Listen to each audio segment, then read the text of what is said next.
artigos feitos as atribuições da escala. Estão falando de Gelman e Xixi. Até Dória fez uma pergunta assim, meio de contexto histórico, por que Gelman e Xixi, né? Vou colocar aqui uma coisa. Então a gente estava falando da expressão, né, da relação de Gelman.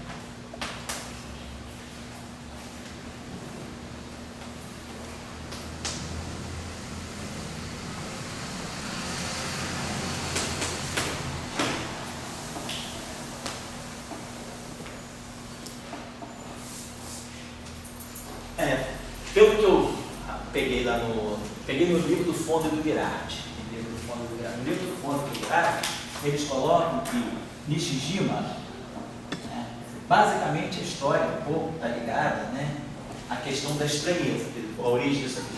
Quando você vira aí o curso do Sebastião, da QCD, e talvez quem tenha feito aquele curso de introdução à física de partículas aí do Gilvan, né, tem a lista de descrição da estranheza. Na década de 60, 50, né, meados da década de 50, começaram a aparecer começou a aparecer um tipo de radar, né, um tipo de Bailey, de Nelson, que foram chamados de partículas estranhas. Né? Apareceu uma nova modalidade de matéria nuclear que até então não se conhecia. Isso foi chamada de estranha justamente porque ela apresentava uma certa anomalia de comportamento.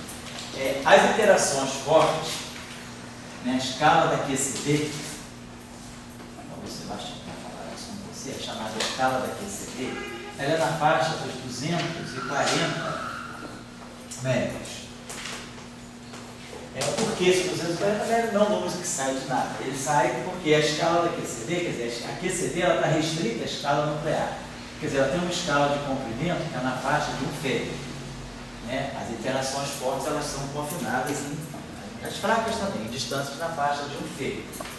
E aí, a gente sabe pelas unidades naturais, né, que H cortado C, a gente faz H cortado igual a C igual a 1. Nas unidades verdadeiras, H cortado C, ele tem unidade de energia, na verdade, se a gente olhar as unidades, H cortado C é energia vezes comprimento. E aí, fazendo o cálculo, colocando as unidades, certo? O H cortado, podemos colocar em mega, eletron-volt, não importa. O C, podemos colocar em Febbre por segundo, né? Unidade de comprimento por tempo, velocidade da luz. Isso aqui dá na faixa de 197 MeV vezes Febbre. Então, esse é o valor de H cortado C. Como H cortado C, nas unidades naturais, vale 1, então a gente tem que um Fermi, a gente toma um Fermi como sendo correspondente a uma energia na faixa de 1 sobre 197 MeV. Quer dizer, uma energia de 197 MeV, na faixa de 200 MeV, ela dá uma escala de comprimento na faixa de 1 Fermi. Só que o comprimento do próton, o raio do próton, a gente sabe que não é exatamente 1 Fermi, é 0,88, né? 0,84 Fermi, na verdade. Então, essa escala aqui, então, quer dizer, se eu diminuo isso aqui, a gente pode ver que 0,84 Fermi é equivalente a mais ou menos 1 sobre 240 MeV. Então, essa é a escala da QCD. A gente usa a escala da interação forte como sendo uma escala na faixa de 240 MeV, a escala típica de energia, que é, você no fundo, com 240 MeV você está investigando a estrutura interna do próton, que é 0,84 Fermi, já é o raio do próton, o raio médio do próton. Então essa é a escala da QCD. Muitas vezes vocês ouvem falar sobre isso como se o lambda da QCD. Muitas vezes se chama isso de lambda da QCD, que é o cutoff, o lambda da QCD. Que é a região, é a escala de energia onde os efeitos de QCD começam a se tornar importantes. Na faixa de 240 MeV, que é o que equivale mais ou menos a 0,84 Fermi, que é o raio médio do próton. Bom, essa escala olhada, né? Se a gente pegar uma escala na faixa de 1 Fermi, pensa bem, 1 Fermi são 10 a menos 15 metros.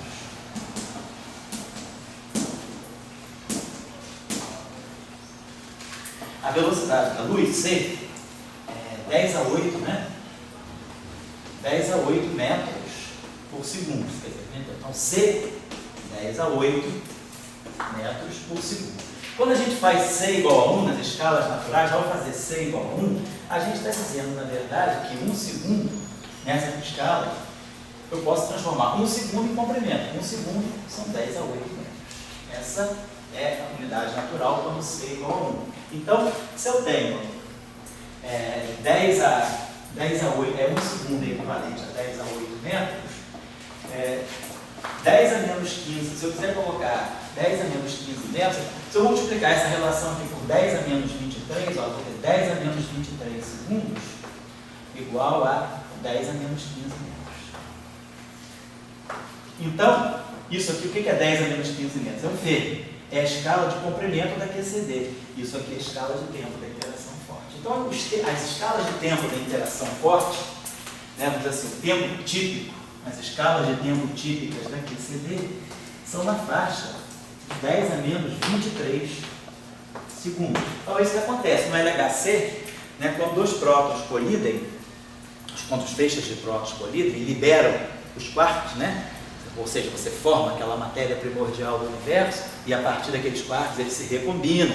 Aí você vai ver se tem partículas supersimétricas, se tem Higgs, mas eles ficam liberados em cerca de 10 a menos 23 segundos. Então, 10 a menos 23 segundos é a escala da interação forte. É o tempo que os quarks levam para se recombinar e formar a matéria nuclear de novo. Quer dizer, você tem próton, os quarks estão confinados, eles se chocam, aquela grande velocidade, liberam os quarks ficam livres no intervalo de tempo de cerca de 10 a menos 23 segundos e se recombinam para formar de novo a matéria, né? Então, essa é a escala de tempo da QCD, a gente vai nessa direção.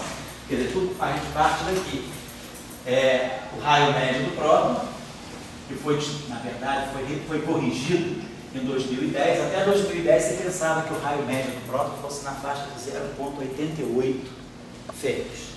Mas aí, com os experimentos que fizeram com os átomos chamados muônicos, né? Experimento importante que isso também é uma palavra nossa noticiários, átomos muônicos, né?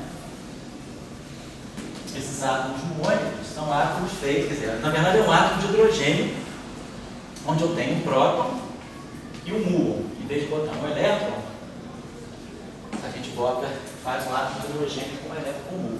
Só que a gente sabe que o raio de Bohr, o raio típico do átomo de hidrogênio, é inversamente proporcional à massa da partícula orbitante. Então, a massa do raio de Bohr, no átomo de hidrogênio, o raio de Bohr é inversamente proporcional à massa do elétron. No raio do átomo muônico, é inversamente proporcional à massa do muon. Como o muon é 200 vezes mais massivo do que o elétron, o átomo muônico é muito bom por isso, porque o estado fundamental dele é 200 vezes menor do que o raio da órbita fundamental do hidrogênio. Então, o muon, ele investiga o próton muito mais de perto do que o elétron. Então, ao formar esses átomos muônicos, você está deixando o muon muito mais próximo do próton. E com isso aí tem um efeito quântico chamado efeito de Lambda-Shift, que a gente estuda no QCD, na QED, e com isso pode-se medir melhor o raio do próton. Se detetou então que o raio do próton era 4% menor do que se pensava. Antes era 0,88 Fern, as estimativas iniciais eram 0,88 Fern, mas as imprecisões eram grandes. Então a medida feita com o átomo muônico apurou o raio médio do próton como sendo 0,84 Fern. Então 0,84 Fern, que é o raio típico do próton, me dá a escala de energia. Eu transformo distância em energia. Então na QCD, essa distância é equivalente a essa energia. E essa distância é equivalente a esse tempo. Então essas aqui são as escalas de energia, distância e tempo, típicas da interação forte. Bom, então, na década de 50, começaram a aparecer certos átomos que tinham uma propriedade muito... Então, a interação forte, ela se processa nesse tempo. E as partículas que decaem fortemente, os decaimentos fortes, também são decaimentos que têm essa escala de tempo. No entanto, na década de 50, né, com o upgrade dos aceleradores iniciais, começou a se produzir uma classe de vários elementos, né, de hadrons, que tinham vidas médias, né, um tempo de vida na faixa de 10 a menos 8 segundos. 10 a menos 8 segundos é uma escala muito típica de decaimento fraco. Então, por isso que eles foram chamados de mesos estranhos, porque eles apareceram os primeiros mesos. Eles foram chamados de estranhos porque eles tinham um tempo de vida muito longo em relação aos tempos de vida típicos, tá, dos hadrons que se formam na QCD. Numa interação forte, formam-se partículas que decaem em tempos muito curtos, na faixa de 10 a menos 23 segundos. Esses objetos aqui estavam decaindo em tempos na faixa de 10 a menos 8 segundos, portanto 15 ordens de grandeza de vida, né? Quer dizer, a vida desses objetos aqui era 15 ordens de grandeza mais ampla, né, do que o tempo de reação. Então eles eram objetos estranhos. Na verdade, esses decaimentos são fracos. Eles são partículas que interagem fortemente, mas que sofrem decaimento fraco. Como é o caso do nêutron. O nêutron é uma partícula das interações fortes, ele é formado por quarks. No entanto, o decaimento beta do nêutron, né, é um processo fraco, emite neutrino, antineutrino. Então, essas partículas eram chamadas de partículas estranhas. Até então, o que se estudou até o meado da década de 50, né, até aproximadamente 1955, era que, tanto é que o paper de Young e Bill de 54 fala sobre a invariância sobre os spin isotópicos, é que a interação forte, as interações fortes, elas eram independentes da carga elétrica, obviamente, né?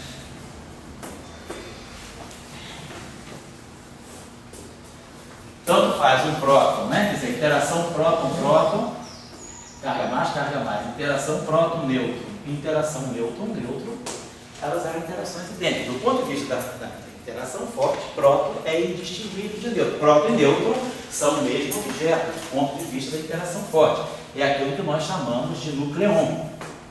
O núcleon é esse dublete próton-nêutron. Do ponto de vista da interação forte, eu tenho um objeto só.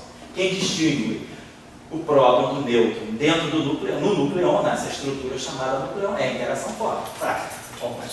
Interação eletromagnética, esse cara tem carga, esse não tem. Então, a interação forte é independente da carga. E aí a estrutura de dublete. Com isso, a simetria que se tinha era a simetria chamada SO2. Era chamada simetria de spin isotópico. Spin isotópico forte. Então, era a simetria que descrevia a independência da interação forte da carga elétrica. Muito bem. Com o aparecimento das partículas estranhas, a simetria SO2 tem um número quântico só. É uma simetria, quando a gente fala do grupo SO2, ele é um grupo de Lie com um único chamado um operador de Casimir. Então, basta um número quântico para identificar, né, carga, né? SO2 da partícula. Aqui eu dou, esse objeto está no dublete. Então o spin isotópico dele é meio. Tudo que está no dublete tem multiplicidade 2. Então o spin isotópico é meio. E aí esse cara que tem spin isotópico mais meio e o nêutron teria spin isotópico menos meio. É a mesma estrutura do spin. Se eu pegar, por exemplo, os pions, né? Pi mais, Pi zero e menos, esses três objetos também estão numa estrutura de um triplete de spin isotópico. Então o I é 1. Aí esse cara tem mais 1, esse cara tem que Z igual a 0, esse cara tem que Z igual a menos 1, tá aqui. Então é a estrutura de spin isotópico, né? Do dublete de nucleões, do triplete de pions, e assim vai. Porém, devido a o fato dessas partículas ser uma nova categoria de partículas, se viu que talvez esse número quântico de spin isotópico não fosse suficiente para descrever o mundo das interações fortes. Estava aparecendo um atributo novo, que era esse atributo da estranheza. Então está aparecendo uma nova classe de partículas que não está seguindo mais essa estrutura de dublete assim. Então, se introduziu um número quântico, que foi um número quântico de estranheza, S, né? E aí começou a se ver que eu precisava, para descrever as interações fortes, não podia ter um número quântico só, não bastava só o spin isotópico. Eu precisava de um outro número quântico para poder levar em conta as partículas estranhas. As partículas até então descobertas, né? Prótons, pions, né? E cáons, tinham estranheza era zero, mas começou a aparecer uma classe de partículas que tinha uma estranheza não zero. Se chamou esse número de estranheza justamente por isso, que era uma propriedade meio anômala, né, para o mundo das interações fortes. E aí, claro, a corrida começou. Se não é mais SU2, se eu tenho dois números quânticos, eu não tenho mais um número quântico só, se eu tenho dois números quânticos, então eu devo ter uma nova simetria. Aí eu vou procurar quais são os grupos que admitem dois números quânticos, né? Que eu posso, dois números quânticos que são mutuamente comutantes, eu posso especificar os dois simultaneamente para definir um estado. Então a gente vai, os grupos de Lie, né? Se a gente pegar. Pode falar. Pode falar. Esses números quânticos se conservavam, né? Isso, conservava. Era uma carga que se conservava, né? Isso. Números quânticos nesse sentido. São números quânticos, bons números quânticos, que são grandezas conservadas, que comutam com o hamiltoniano, por isso que são conservados, com o hamiltoniano das interações fortes, e aí eu posso usar esses números quânticos como atributos para definir os meus estados físicos, eles são mutuamente comutantes.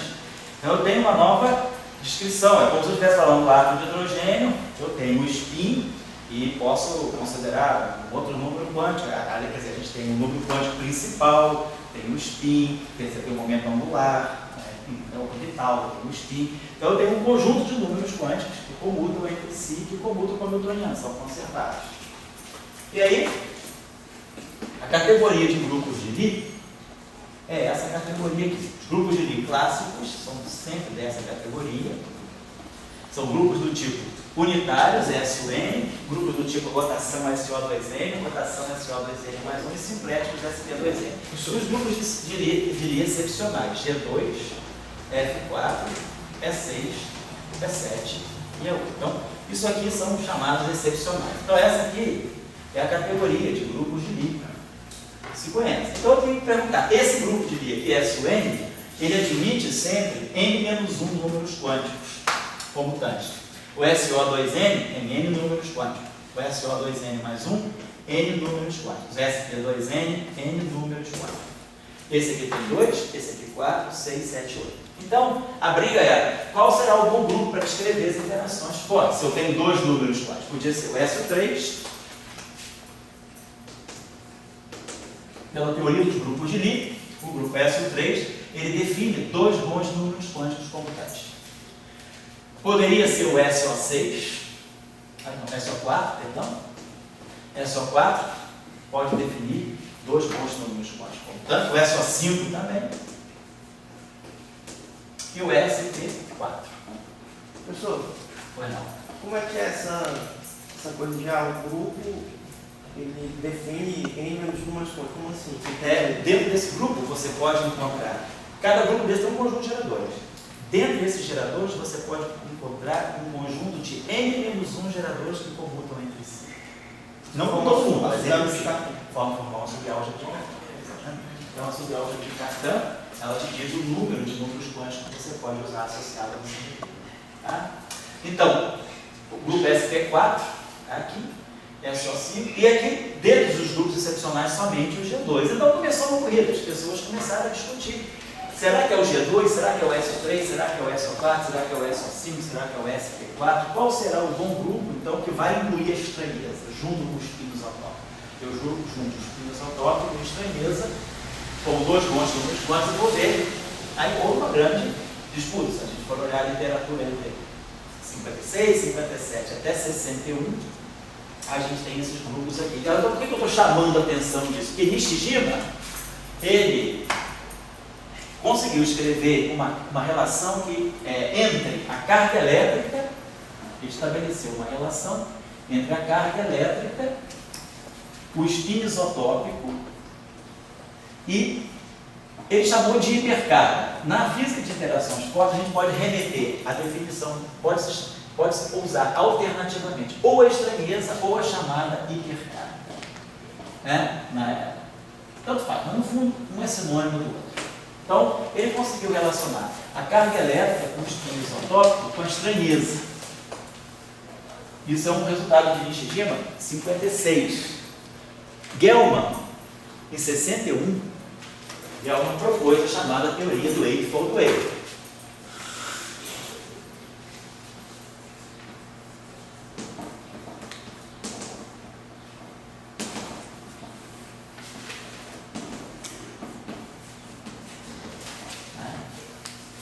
faz uma analogia mais descarada com, né, the noble ways de Buda, né? Buda tinha aquela doutrina dos 8 caminhos da serenidade.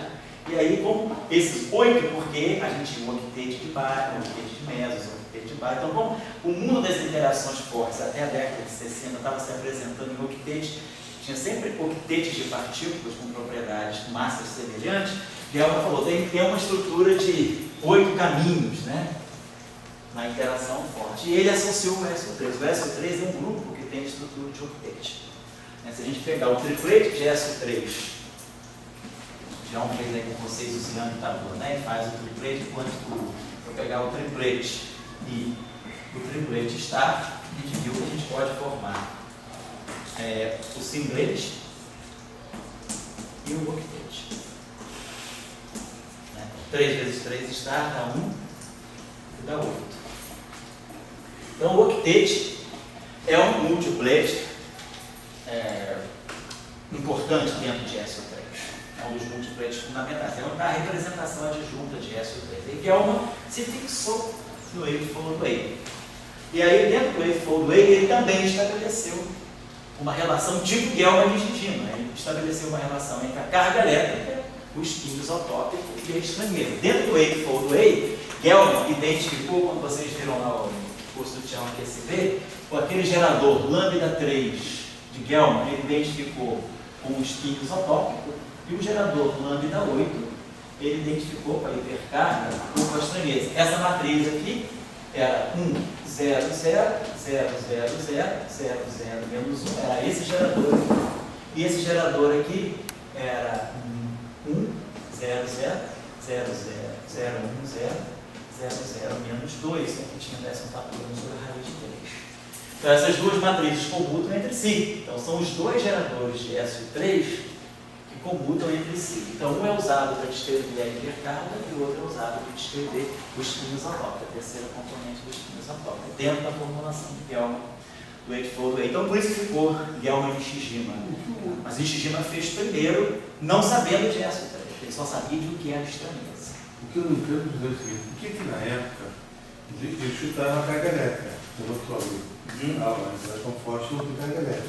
E por que eles foram buscar a carga elétrica, aquela forma que fica aqui igual em 3? Quer dizer, na verdade, não. Por que eles fizeram esses 2 e 3 e o S, eles pegaram independentemente, existiam aqui. Exato. E por que eles fizeram escrever? Quer dizer, a interação forte está aqui e está aqui. Isso aqui são os dois números, são as duas cargas fortes. E quando você pega uma interação, você pega, eu vou interagir o próton com o próton. Então o próton eu estou interagindo uma partícula que tem estranheza 0, π3 igual a meio, com o neutro, que tem π3 igual a menos meio, estranheza 0. Essas são as cargas fortes. Só que o que o Nishijima observou é que havia essa relação. Quando a estrutura de SO2, né, que se você pegar os números quânticos de SO2 e juntar com a estranheza, você consegue obter a carga elétrica da partícula. Essa relação era mais empírica. Isso é uma coisa sensacional. Pois é. Para quem estava chutando a carga elétrica. Pois é. Ele não tinha uma teoria para a carga elétrica, era um modelo empírico, ele tinha uma relação empírica que colocava em associação a carga elétrica, que é uma interação que não tem nada a ver com interação forte, ela inclusive quebra, né, a simetria em SO2, porque o próton é diferente do neutro, e quando vem a interação forte, o próton e o neutro são a mesma coisa, mas a interação eletromagnética distingue um do outro. É que a gente, na teoria SO3 de Gell-Mann, ele mostra que o fato da massa do próton ser 938 MeV por C2 e a massa do nêutron ser 939 MeV por C2, quer dizer, essa diferença de uma parte de 940, praticamente, é devido à interação eletromagnética. O próton, tem carga. Então, a interação eletromagnética do próton, ela diminui um pouco a massa de repouso do próton em relação à massa de repouso do nêutron. Então, a diferença, na verdade, se o mundo fosse perfeitamente simétrico, os dois teriam a mesma massa. A diferença de massa é devida ao efeito eletromagnético. Por quê? Porque é o eletromagnetismo que quebra a simetria da interação forte e distingue o próton do nêutron. Essa aqui é a ideia. Então, essa relação é para botar a carga elétrica, como você sabe que a carga elétrica é um operador que quebra a simetria SO3, e numa teoria física, quando você tem uma situação de simetria aproximada, o mais importante em física, às vezes não é achar a simetria, é saber como aquela simetria é quebrada, como aquela simetria se desvia das situações, porque poucas simetrias são exatas na natureza. As simetrias que nós consideramos exatas hoje são a simetria de carga elétrica, o 1 eletromagnético, e a simetria SO3 de cor. Não é essa SO3, essa SO3 de Gelman é SO3 de sabor. É a simetria das famílias de quartos, U, D, C, S, T e B. Não é a simetria de cor de cada quarto. Depois, quando vocês falam da QCD, QCD é uma teoria de quartos, antiquartos e blue, o SO3 que está aqui é o SO3 de cor. E essa simetria é exata. Quando a gente, no modelo padrão, quando a gente fizer agora, essas semanas aí, estiver fazendo a teoria eletrofrágil, quer dizer, o modelo padrão é isso aqui. Ele tem uma simetria SO3 de cor, tem uma simetria SO2, como nós já colocamos na aula passada, left, e tem uma simetria Q1 de hipercarga, ou simetria Q1 right, como vocês quiserem. Tem gente que chama de right, tem gente que chama de hipercarga. O mecanismo de Higgs, o que ele vai fazer? Então, depois vamos entender. O Higgs ele entra para quebrar essa simetria. E aí ele quebra essa simetria para uma simetria SO3 de cor. Então, a simetria SO3 de cor, ela sobrevive daqui para cá, intacta pelo Higgs. O Higgs, ele não tem número quântico de cor. Então, quando ele aparece, ele só tem número quântico fraco. Aí, quando ele aparece, ele não mexe na cor. Mas quando ele aparece, ele quebra a simetria, ele vai alterar isso aqui. Daqui vai sair um pedacinho daqui que vai se juntar com esse, vai dar um eletromagnético. Então, essas simetrias para nós são exatas. Nós consideramos que quem se quebrou foi o SO2, left, e o 1 de hipercarga. Mas sobrou um eletromagnético. O 1 que sobra daqui, aqui eu tenho 3 geradores, aqui eu tenho um gerador, 4 geradores. Desses 4 geradores, o Higgs quebra 3. Aparece um gerador aqui, que é a carga eletromagnética. Então, essas simetrias são exatas, mas muitas simetrias são aproximadas. Então, quando eu tenho uma simetria aproximada, você introduz a simetria exata, diz, se o mundo fosse exatamente simétrico, essa seria a simetria. Mas agora, eu observo as quebras, as diferenças, os splits, as diferenciações. E aí a tua própria teoria, a própria simetria, ela tem que explicar os splits. É exatamente como no átomo de hidrogênio. A gente tem o número quântico principal, tem o número quântico do momento angular orbital e tem o número quântico spin. Quando entra o efeito Zeeman, por exemplo, em ação, o campo magnético, ele explica os níveis com diferentes NL. Mas aí a gente sabe, é da própria simetria SO3, se não houvesse o campo magnético externo, teria uma simetria SO3. A simetria SO3 é quebrada pelo campo magnético. Aí a simetria SO3 a gente entende que a diferença de níveis é gerada pela própria simetria não ser exata. Então, Dória, por que introduz a carga elétrica? Porque você sabe que a carga elétrica distingue as partículas que estão dentro do mesmo multiplayer. Do ponto de vista da interação forte, P+, P0 e menos é a mesma coisa, são a mesma coisa. Mas a massa do P+, a massa do P- são iguais, porque uma é partícula e outra é antipartícula, mas que é diferente da massa do P0. Então, quem vai gerar as pequenas diferenças de massa dentro dos multiplates da interação forte é a interação eletromagnética. Ou seja, a diferença de massa entre eles vem porque tem interação eletromagnética. A interação eletromagnética ela gera uma energia de interação. E a energia sobre C2 é massa. Então, é a energia eletromagnética, é o setor eletromagnético que quebra a simetria. Então, você tem que escrever, na teoria de Gelman fica claro isso. Você escreve um operador que vai te dar os splits de massa. E esse operador depende do operador carga elétrica. Que é esse operador que faz a quebra da simetria. Aí você escreve ele em função dos operadores da própria simetria que você tem. Então é por isso que você quer identificar a carga elétrica também, porque você sabe que é a simetria da carga elétrica que quebra a simetria da interação forte. É esse que é o plot da história. Professor, Fala aí. no caso do S13, ele não tem nenhum setor que seja longitudinal, assim? Algum campo? Quer dizer, quando você introduz aqui, quando a gente fala do Eightfold Wave Gelman, essa simetria aqui é completamente global. Quando você fala na QCD, que é o que o Sebastião fez com vocês, que é a simetria S3 de fogo, essa simetria é local, aí aparecem os glúons. Aí esses glúons aqui, eles são campos de Gauss, são bósons de Gauss com massa zero, então eles são puramente transversais. É por isso que o Higgs não vai acoplar Isso, com o o Higgs não vai acoplar, porque os glúons permanecem de massa zero.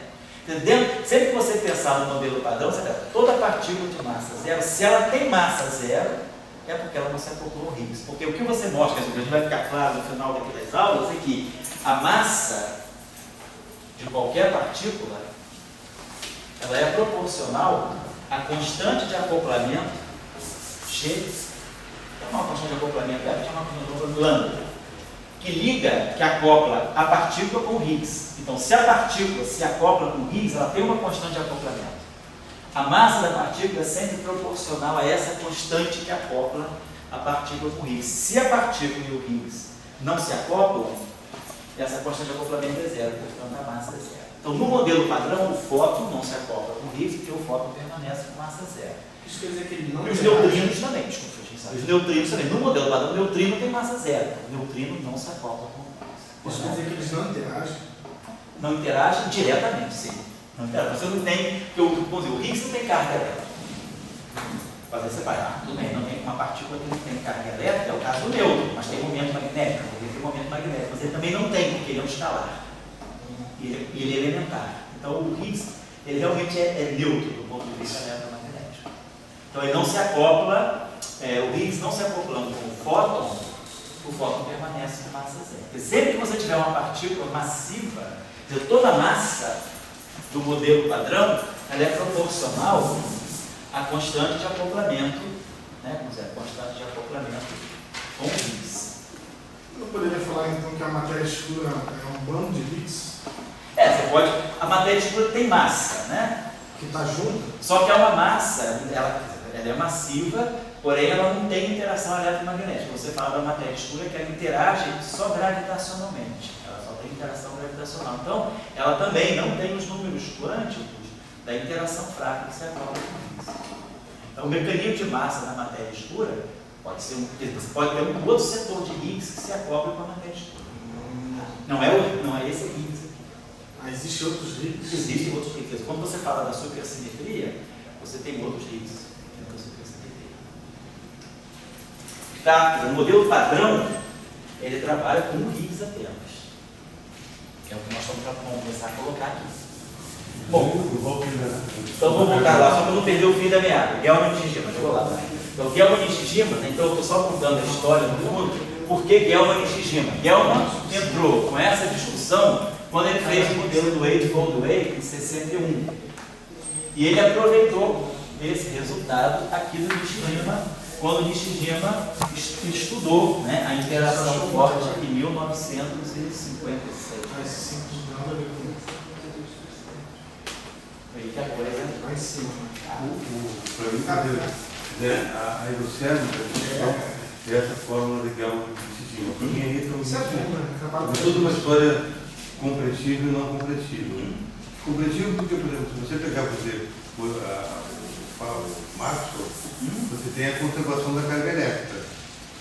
Certo? Então, para Maxwell, a conservação da carga elétrica, ele botou DLT, deslocamento, e formulou as equações dele. Tá?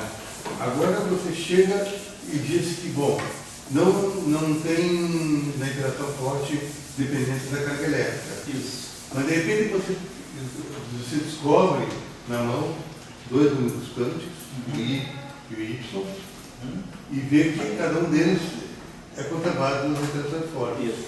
E daí na mão também você monta uma expressão de carga elétrica que é igual a I mais Y. Certo? Então você diz, bom, a carga elétrica também evidentemente vai ser conservada, e daí a pergunta que tem, que presença que ela tem na interação forte? Indireta? Direta não, sabe? Mas indireta. Que presença indireta tem a carga elétrica? Qual é a presença indireta da carga elétrica na interação forte? A presença indireta da carga elétrica na interação forte é que ela vai gerar as diferenças de massa dentro dos múltipletes da simetria das interações fortes. Se a simetria das interações fortes fosse exata, as massas de todos os objetos teriam que ser as mesmas. Meson pi mais, meson pi zero, meson pi menos, mesma massa. Próton e nêutron, mesma massa. No entanto, a interação eletromagnética é que distingue a massa do próton da massa do nêutron, a massa do pi mais e do pi menos da massa do pi zero. Então, a interação eletromagnética ela entra no sentido de fazer os splittings dentro do multiplete. Ou seja, ela mostra que próton e nêutron não são exatamente iguais, idênticas, partículas, vamos dizer, de mesma natureza, como a interação forte prescreve. Porque existe uma diferença de massa. A interação forte diz que a massa é a mesma. Do ponto de vista do mundo nuclear, a massa do próton é a massa do nêutron. Mas o mundo não é só nuclear, o mundo é eletromagnético também. E o eletromagnetismo é que faz essa diferença sutil de 1 MeV em 940. Então, ela entra diretamente para fazer os splittings dentro dos múltipletes das interações fortes, dizendo, não, a simetria não é exata. As massas são ligeiramente diferentes. Essa é a história, tá certo?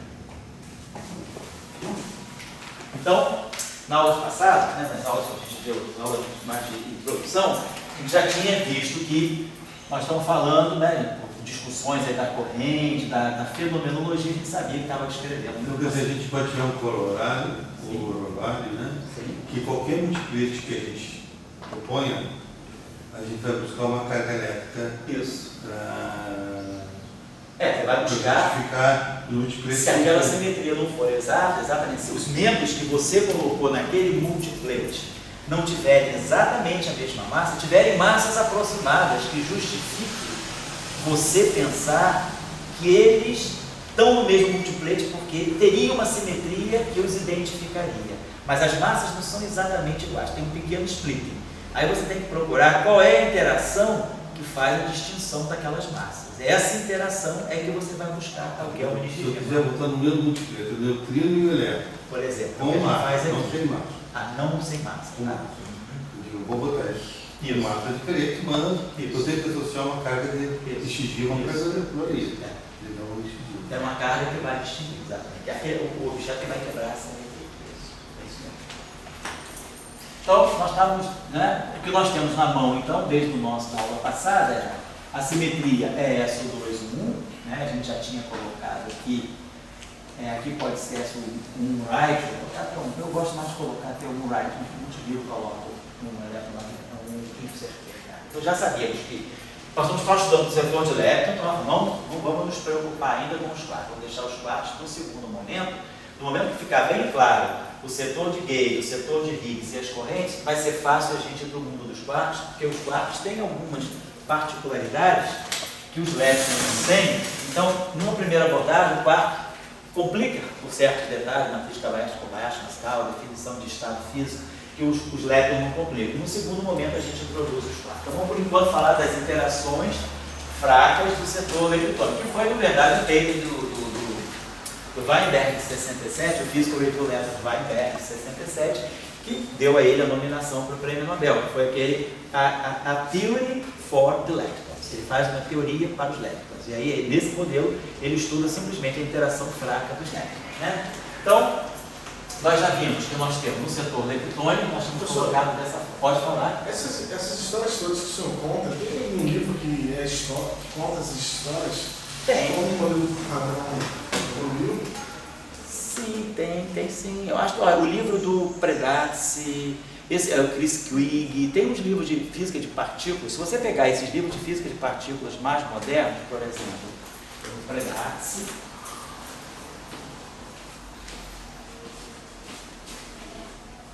o Quigg,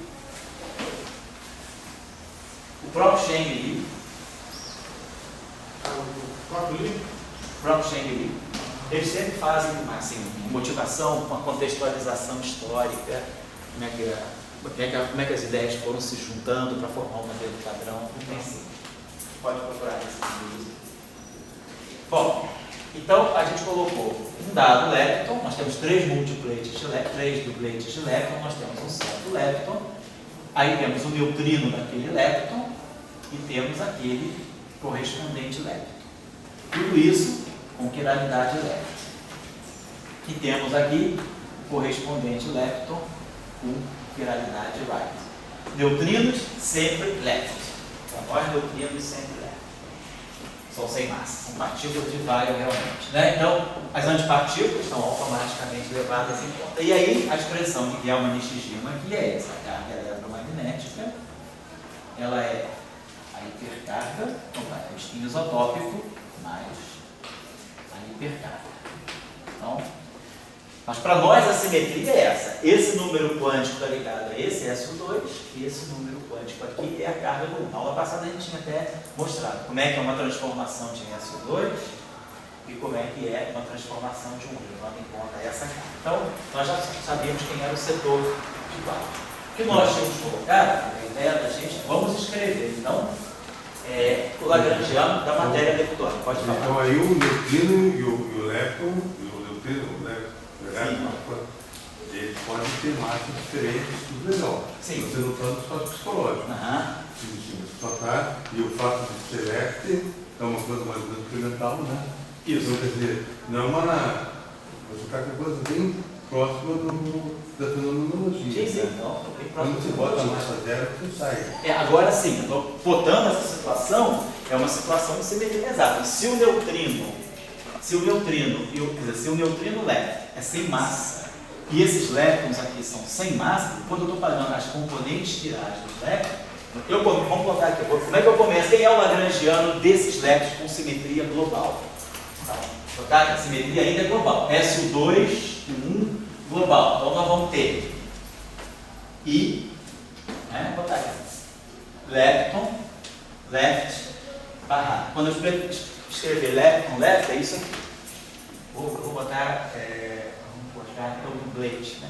Vamos fazer o seguinte, vamos chamar isso aqui de L maiúsculo de lepton e L maiúsculo de left.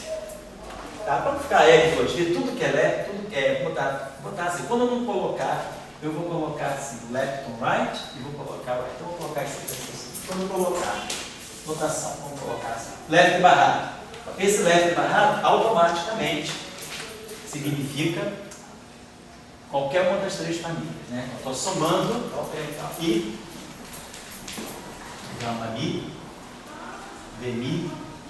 Então isso aqui é o lagrangiano cinético de Dirac para um ferro que irá o left. Só que esse left aí, na verdade, ele tem. Isso aqui, na verdade, para nós significa isso. Vamos lá. Isso aqui para nós vamos dar, elétron, left errado e gama mi, demi, elétron left. Mais muon, left errado e gama mi, demi, muon, left. Mais tal, left errado e gama mi, demi, tal, left. Mais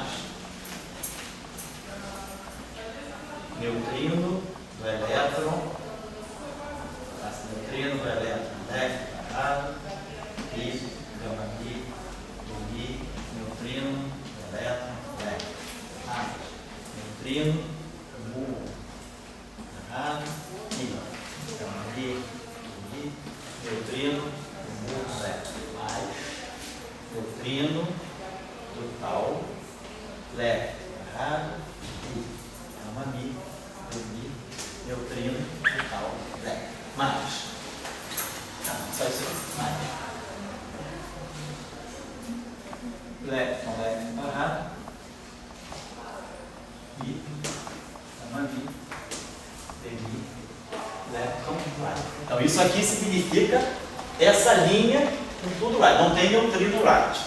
Então seria elétron left barrado e gama mi, demi, elétron right. Mais muon right barrado e gama mi, demi, muon right. Então são as três famílias de leptons right, né? Os três termos cinéticos para o setor right. Aqui é por ser um dublete, né? Na verdade, isso aqui eu vou escrever desse modo. Isso aqui é o neutrino daquele lepton correspondente a left e o lepton left, barrado. E gama mi, demi, o neutrino daquele lepton left e o próprio lepton left. Então é isso aqui, é isso aqui. Então junta esse com esse, e esse faz um produto, né? Desse dublete na forma de Bra, com esse duplete aqui na forma de Cat. Tá? Tá. É isso aqui. Então, esse L está indicando isso aqui, e L barrado L. E na verdade eu estou abrindo, né? Quando eu colocar isso aqui, então pressupõe-se que eu estou falando da família toda. Se eu quiser pegar um caso específico, eu quiser pegar um elétron específico, eu vou dizer. É o neutrino do elétron. Então a gente está observando, esse lagrangiano aqui não tem termo de massa. Massa zero. Simetria global, massa zero. Então a degenerescência está aqui. Esses dois caras estão no mesmo múltiplex e eles têm a mesma massa, zero. Você pode escrever a massa? Oi? Podia escrever a massa. Mas poderia. Se a massa fosse igual. Eu sou professor. Tá. Eu queria saber se sabe qual é. Se você escrever, por exemplo, se você escrever a massa, você poderia fazer, então beleza, menos massa do elétron leve barrado, elétron light. Aí, acabou tudo. Isso aqui não é SO2 traço 1 invariante. Mas aí você já está... O termo de massa, que é importante é isso. A massa de Dirac, ela quebra explicitamente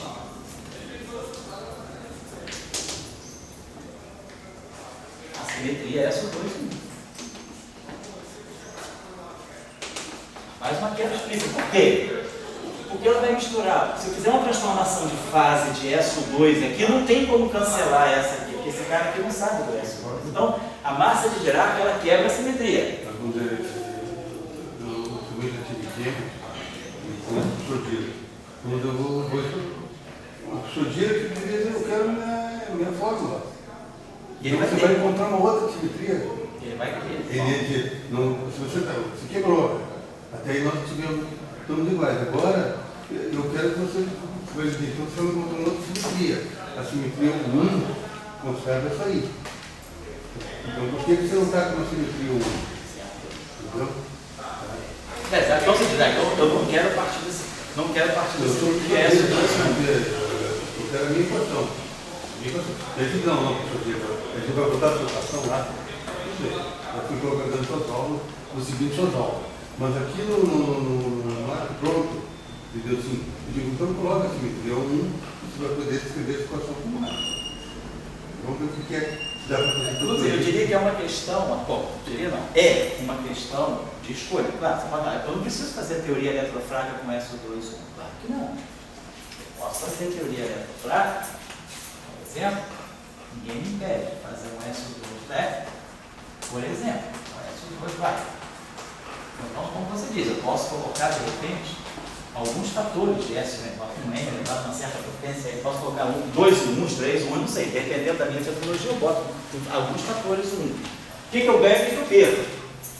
Então, o que nós fizemos nas aulas anteriores, o que a gente trabalhou nas aulas anteriores, foi tentando, partindo da fenomenologia dos decaimientos frágeis, a gente percebeu a existência de uma estrutura de correntes carregadas. A gente via que tinha processos fracos, que tinham corrente com carga eletromagnética mais, carga eletromagnética menos, eventos fracos com carga eletromagnética zero. Então a gente viu que a corrente fraca, ela tinha uma estrutura de triplete de cargas elétricas. E aí a gente viu que SO2 naturalmente acomoda essa simetria, um pouco o nosso pensamento. Você poderia dizer, não, mas eu não quero isso, porque o que nós sabemos, em geral, é que na simetria SO1, na simetria U1, sempre que a gente tiver uma simetria U1, a corrente daquela simetria é sempre neutra. Esse é o problema do U1. Ele não dá uma corrente que tenha a mesma carga que a simetria média. A corrente abeliana é sempre neutra. Então a gente falou, como essa corrente aqui, ela tem três, ela pode aparecer em três setores, ela não tem três setores, não, em três manifestações de carga, em três estados de carga distintos, a gente imaginou que a simetria SO2 pudesse dar conta dessa situação. Ao mesmo tempo, a corrente eletromagnética tem que estar aí. A corrente eletromagnética é neutra, mas não pode ser essa. Por quê? Porque essa simetria misturaria essa corrente com essa e essa corrente com essa. A corrente eletromagnética ela não pode se misturar com essa. Então a gente percebeu que devia ter uma corrente eletromagnética à parte. Então foi isso que nos levou ao SO2 1. Estou dizendo que esse é um caminho único, esse é um caminho que resolveu alguns, vamos dizer assim, aspectos até filosóficos da era. Por quê? O que você está percebendo nessa época? A gente quer fazer uma teoria que seja o mais reducionista possível. A gente quer chegar, talvez, compreender a origem da massa. A massa de Dirac, eu posso chegar e fazer isso. Coloquei a massa de Dirac, mas tudo bem, não quero aquela simetria, eu quero uma outra, essa massa que pode respeitar uma simetria que não seja aquela. Porém, eu não tenho uma formulação microscópica para essa massa. Quer dizer, a ideia... Não sei dizer, não estou interrompendo agora. Não, está interrompendo, mas faz parte do jogo. O que eu vi, coloca o seguinte: existe uma visão clara em relação à QED, de ela achar que o único condutor da carga elétrica da QED é a partícula neutra do seu fóton. Senão, a QED não se coloca não tendo partículas carregadas, carregando também a carga elétrica. Quer dizer, para os alunos, acho que você tem que pensar o seguinte: existe só um princípio, a carga tem que ser conservada. Senão não é difícil discutir. Agora, ela pode ser conservada só andando com fóton, ou pode ser andar com fóton e partículas positivas e negativas. Sem dúvida. Não. Então, eu acho que eu já deixei esse desafio para vocês. A gente já levantou essa questão. Escrever as equações de Maxwell, né, para uma eletrodinâmica, em que, além do fóton neutro, eu tenho um fóton com carga mais e um fóton com carga menos. Como ficam as equações de Maxwell se eu tiver fótons carregados? Ninguém proíbe. Ninguém nunca viu. Não tem nenhum princípio fundamental que proíbe, nós nunca vimos. A gente sabe que a gente também nunca viu assim, na quinta dimensão. Custou a ver o bóson de Higgs, né? Custou a ver tanta coisa que apareceu depois. A pergunta é: tem sentido eu construir uma eletrodinâmica onde eu não tenha só a mediação pelo fóton neutro? Tem. A questão é: se eu tenho um fóton carregado, massa não carga mais e carga menos, isso aqui talvez pressuponha que deva ter massa. Não tem exemplo ainda de partícula de massa com massa nula e carga. Tudo bem, isso não é um grande problema. Mas o que mais que essa eletrodinâmica vai ter de interessante se eu tiver portadores da interação, se os bósons vetoriais intermediários tiverem carga? Isso, por exemplo, pode me levar... Será que isso seria melhor para entender a supercondutividade, a blindagem, por exemplo? Será que isso seria interessante para a gente entender melhor o efeito Meissner? O que acontece com uma interação? Como é que é o potencial coulombiano se o fóton entre dois elétrons tiver carga positiva? A gente sabe que a gente gera potencial coulombiano, gera interação de dipolo, gera interação, todas as interações dos espinhos dos elétrons, se a gente fizer uma interação eletromagnética mediada pelo fóton. Subiu. Se eu tiver fótons carregados agora, como é que fica a interação coulombiana? Será que eu tenho um desvio que eu possa medir? Ou fica tudo, vamos dizer assim, no plano do possível, né? Eu não tenho ainda, talvez o desvio seja tão pequeno que eu não tenha precisão ainda para medir. Então, essa é a pergunta. Então, a pergunta mais concreta é: tudo que você está falando é possível, mas vamos então à prática. Vamos concretamente fornecer um modelo de eletrodinâmica com fótons carregados. Esse caso dos fótons carregados, eu estava pensando assim: os fótons eles são fontes também. Isso. Então eles gerariam outros fótons carregados. Mas pelo que o senhor disse na aula anterior, até agora a gente só observou transições de carga da unidade fundamental. Então eu acho que isso não seria possível porque você teria um fóton com uma carga fracionada. Você teria. Entende? Quando você tem a transmissão de um novo fóton, ele diminuiria sua carga e fracionaria. Eu acho que isso não seria possível, né? Se você, por exemplo, você tem uma partícula de carga negativa, então você tem um elétron, aí você emite um fóton com carga positiva.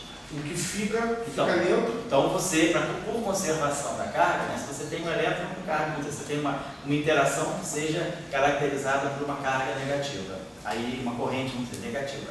Tipo um decaimento, né? Vamos dizer, o elétron transita para o neutrino. Então eu tenho um elétron para o neutrino. O neutrino é neutro, então você, com isso aí, significa que você fez caminhar uma partícula de spin de carga negativa. Se você tiver vamos dizer, o elétron, né? Se ele emite um fóton de carga positiva, isso significa que ele vai se transformar num estado com carga -2.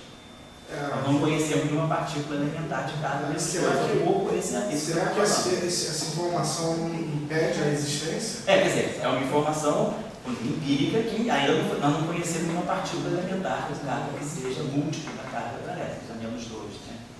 Menos 3, por exemplo. Entendi. Diria que é um pouco Então, por aí. melhor princípio que eu conheço, ficar impedir que isso exista. Eu estou dizendo por aí. Talvez a gente acomode melhor essas transições de uma unidade de carga usando justamente esse MDS2, porque aí você está introduzindo uma categoria de bósons que tem carga, mas que não são os portadores da interação eletromagnética, eles são portadores de uma outra interação. Eu diria, Dória, que é possível, ninguém impede de você mudar o grupo de simetria SO2-1 para fazer uma teoria de interação fraca com o 1. Agora, a fenomenologia tem que ser, eu não vou aqui, não conseguiria, assim, uma hora de aula aqui, a gente refazer a fenomenologia, mas a gente teria que ter um cuidado muito grande de dar um significado para cada uma dessas cargas. Entendeu? Como é que eu vou justificar, por exemplo? Então, nesse caso, eu não precisaria mais da estrutura de dublete. Isso aqui também está ligado, como eu falei com vocês, a um aspecto reducionista no sentido de que é interessante você pensar que o neutrino é um desdobramento do elétron. Então, na verdade, em princípio, esses dois objetos, a esse ponto, esses dois objetos são a mesma coisa, eles são membros do duplete. Mas vai haver alguma interação que vai fazer com que eles sejam distintos um do outro. Vai ser justamente a interação eletromagnética e o bóson de Higgs é que vai entrar para fazer essa distinção. Então você vamos fazer um ponto de vista meio minimalista. Você introduz o número mínimo possível de estados com o número mínimo possível de parâmetros e aí você vai ter um mecanismo dinâmico que faça, quer dizer, que mexa na simetria para você e leve o neutrino ao que ele é e separe o neutrino do lepton carregado. Então, por exemplo, né, nessa ideia que você falou, que a gente sabe que no final do dia a gente tem que ter o elétron. O que a gente vê hoje é o elétron.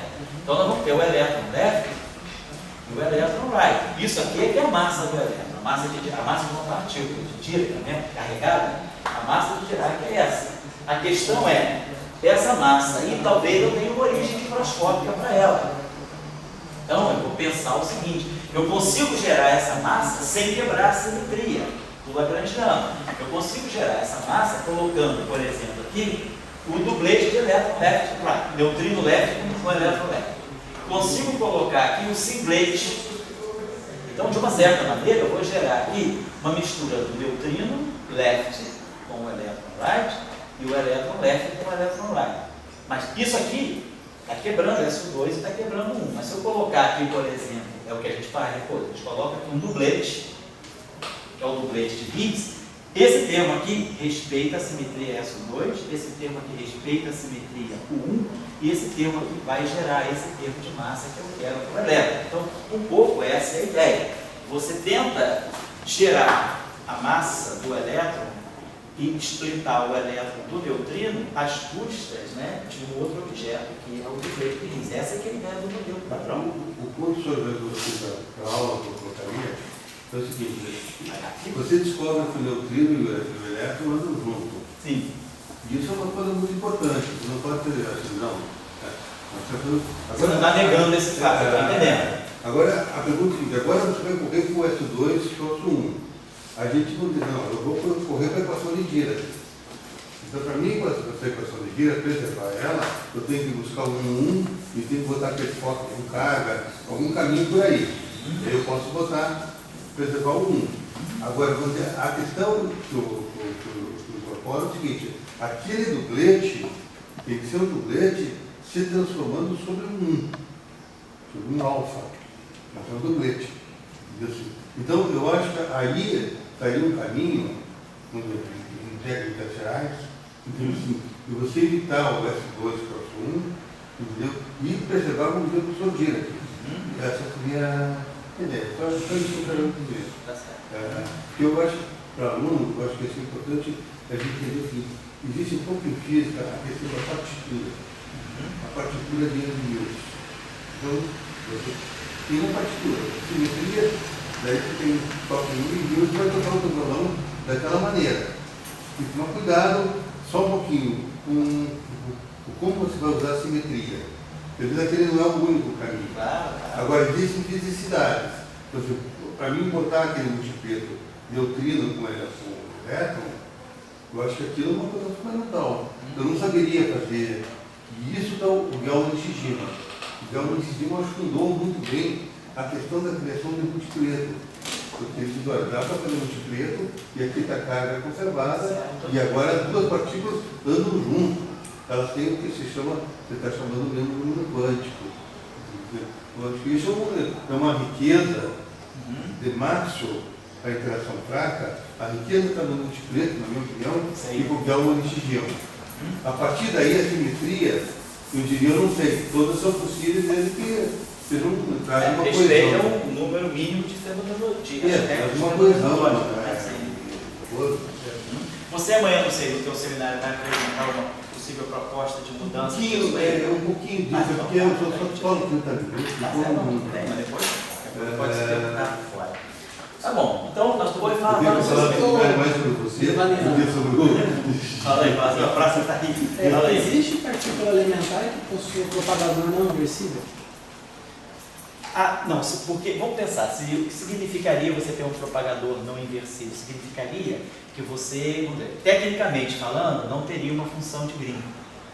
Se você não tem uma função de Green, significaria que você não teria como chegar a uma configuração de campo a partir daquela carga que você está considerando. Se você imagina sempre em física assim, que se você tem uma carga, você modifica o teu espaço, vamos dizer, com um campo.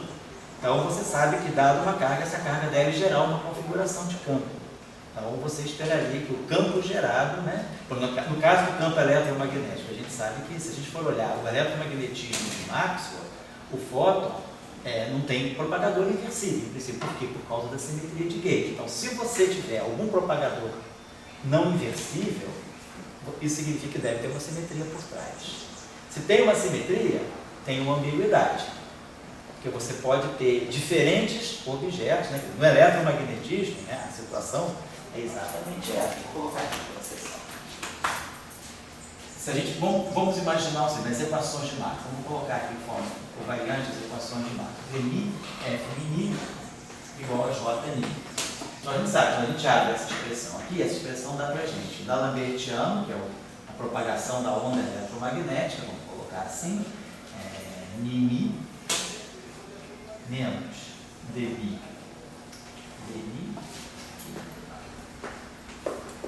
ani, né? Isso aqui igual a Jni, vou colocar assim.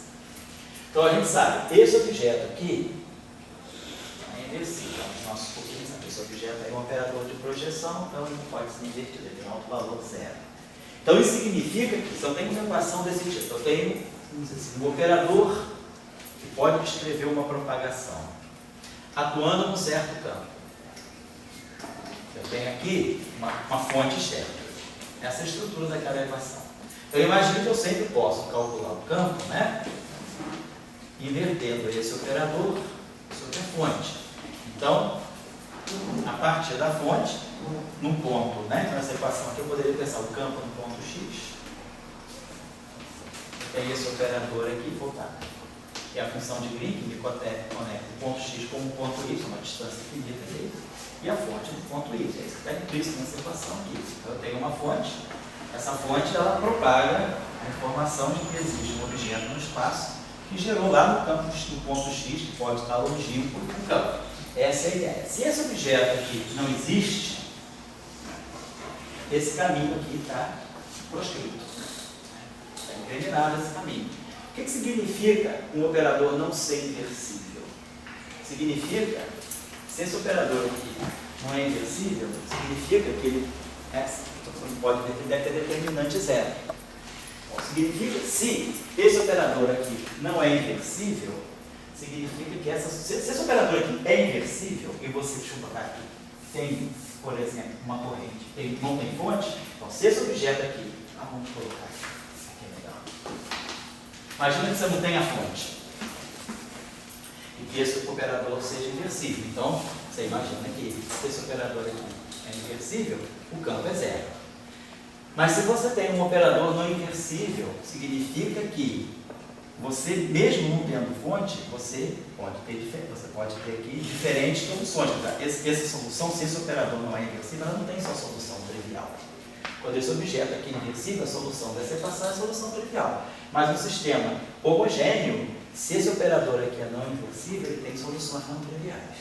Então existem muitas soluções não triviais desse problema, porque esse operador não é inversível. É um problema de matriz mesmo, né? A gente tem uma matriz, a gente tem um vetor.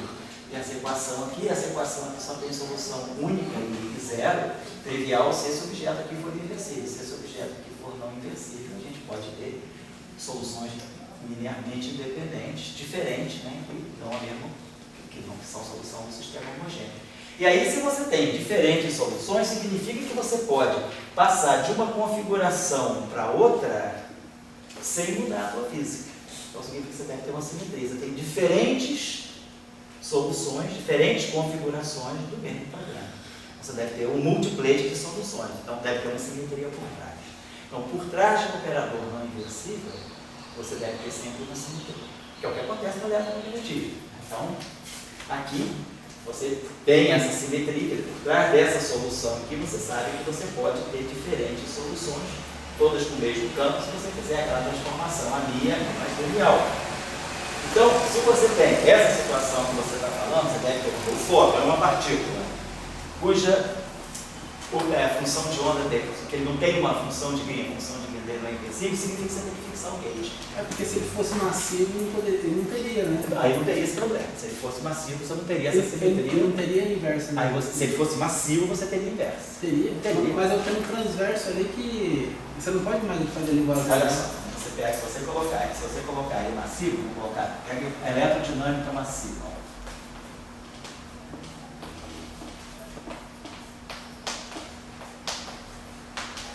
Tá? Então você não quer massivo, certo? Deixa eu apagar isso. Nossa, não custa nada de recapitular o programa. Então esse operador aqui a gente já viu, ele é D'Alembertiano, esse operador aqui, ele é D'Alembertiano vezes o operador transverso no espaço, né, dos espinhos. Mais esse termo aqui, que é N2. Esse termo aqui é identidade. Ele é o operador, então ele é o teta mais o ômega. Certo? Então, esse operador agora ele pode ser escrito desse modo. D'Alembertiano mais N2 teta mais N2 ômega. Então, isso aqui que está por trás dessa equação agora. Isso tudo aqui, atuando em AMI, é igual a J. Agora, esse objeto aqui agora é inversível. Você sabe inverter esse objeto aqui, dá para você, com o D'Alembertiano mais N2, teta mais 1 sobre N2. Então, você colocou a massa, você agora sabe inverter. E justamente a massa está aqui. Significa o quê? A gente já aprendeu no curso eletromagnetismo. Quando a função de Green tem um polo, esse polo está representando justamente a massa da partícula trocada. Então, o problema fica completamente resolvido. Então, se você coloca a massa, você no fundo quebrou a simetria de Gauge. Por isso que você não tem mais essa degenerescência. Você tem um operador inversível que fixa para você o problema. Mas se você tiver uma degenerescência de soluções, quer dizer, se o operador é não inversível, significa que você tem uma infinidade de soluções correspondentes à mesma fonte. Então, uma fonte não gera um campo único, uma fonte pode gerar uma infinidade de soluções. Então, tem uma simetria. Isso aí significa que o operador é não inversível. Então, o que você precisa fazer? Você fixa o gauge. Então, você vai fixar no eletromagnetismo, a gente não tem isso aqui. Né? Então, a gente fixa o gauge. Então, eu vou trabalhar com essa configuração aqui. Por quê? Porque aquela simetria te permite escolher qualquer configuração. O que é importante é que você não mude o F no I. Então, um pouco essa postulada. Tá legal? Certo? Bom, então vamos lá. Vamos voltar aqui na nossa aula. A música está passando de segundo. Vou dar um intervalo aqui a pouco. A gente começou 4h30 também. Vou dar um intervalo às 6 horas. Então vamos lá. Então, estamos partindo, né, dessa premissa de que nós queremos colocar as correntes fracas, o triplete de correntes fracas associado a uma certa simetria. Por isso a gente introduziu a simetria absoluta. Então, para nós, a esse ponto, tudo global, todas as massas são zero. Então, a gente começou com todo mundo zero. Não colocamos massa nenhuma. Não vamos colocar ainda. Para nós não vai ter massa, para nós vai ter interação. A nossa ideia, justamente, que é a ideia que, quando Salange propôs a simetria quiral em 56, né, 57, o que ele estava dizendo era o seguinte: a origem, como o Dória estava falando, a origem da massa de Dirac, se a gente olhar na equação de Dirac, então a gente sabe que, na ação de Dirac, o termo de massa, ele acopla o setor left com o setor right. O termo de massa de Dirac, ele mistura. Por quê? Porque isso aqui é pura simetria relativista. Isso aqui é o quê? Eu tenho que formar um escalar de Lorentz. Psi left é essa representação aqui do grupo de Lorentz. Mas está complexo conjugado. Psi right é essa representação aqui do grupo de Lorentz. Teoria de grupo, meio zero. Estar do grupo de Lorentz é 0, meio. E aí, 0, meio vezes 0, meio dá 0, 0, grupo de Lorentz, mais 0, 1. Isso aqui é o escalar de Lorentz. Então eu consigo formar essa representação. Isso aqui é um singlete, isso aqui é um triplete. 2S mais 1 é 3. Então eu consigo formar dois objetos com essas características aqui. Eu posso formar esse objeto aqui, que é left e right, desse modo aqui, ou posso formar um triplete também, que é esse cara aqui. Então, isso significa que a massa de Dirac é essa combinação aqui. Essa combinação. Então, só um instantinho só. Então, a ideia era essa. Eu tenho a origem da massa fermiônica do lepton carregado, é essa mistura aqui. Que aquela simetria não me permite escrever, porque eu quebro S2 e quebro 1. Isso aqui é fatal. Porém, eu posso pensar que essa massa, então, ela não é um parâmetro colocado à mão. Essa massa, ela é fruto de uma interação. Então, eu vou escrever uma interação aqui desses dois campos com algum outro campo, que eu não sei ainda quem é. Mas eu sei que, por simetria de Lorentz, simetria relativista, sempre que eu pegar meio zero star right, e eu quiser formar um escalar, não quero quebrar a simetria de Lorentz, eu quero ter simetria de Lorentz a partir dessa interação, esse campo aqui, a única possibilidade que sobra para esse campo aqui, é ele fez com zero. Então eu preciso, de alguma maneira, fazer o setor left e o setor right interagir com algum escalar. Então tem que ser um escalar, por causa da simetria de Lorentz. Agora a pergunta é, eu não tenho que respeitar só a simetria de Lorentz, eu tenho que respeitar aquela simetria também. Então, para respeitar Lorentz, tem que ser um escalar. Para respeitar aquela simetria, a gente vai descobrir lá mais tarde um pouquinho de Horácio no segundo tempo, que tem que ser um nutrute. Essa é a ideia. Então a gente vai ver, o setor de Higgs tem que aparecer num dublete. É escalar por causa da simetria de Lorentz, e é dublete por causa da simetria S2. Então, isso que a gente vai fazer depois.